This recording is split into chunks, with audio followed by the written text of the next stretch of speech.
మన రాజమండ్రికి దగ్గరలో ఉన్న ధవళేశ్వరంలో స్వయంభుగా వెలిసిన జనార్దన స్వామి వారి చరిత్ర మీలో ఎంతమందికి తెలుసు? ఎంతో పురాతన కాలంలో మన గోదావరి నదీ తీరం నందు ఈ జనార్దన స్వామివారు స్వయంభుగా వెలిశారు.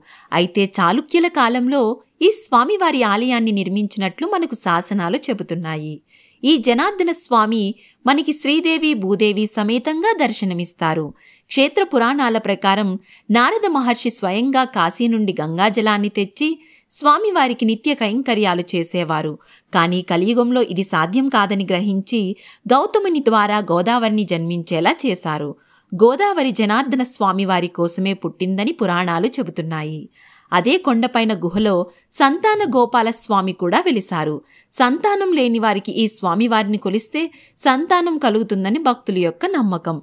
భీష్మ ఏకాదశి రోజున జనార్దన క్షేత్రంలో దివ్య రథోత్సవం జరుగుతుంది.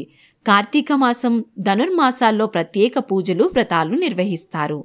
ఇలాంటి మరిన్ని ధార్మికమైన విశేషాల కోసం మన లోకల్ డిస్కవరీ ఛానల్ని ఫాలో చేయండి.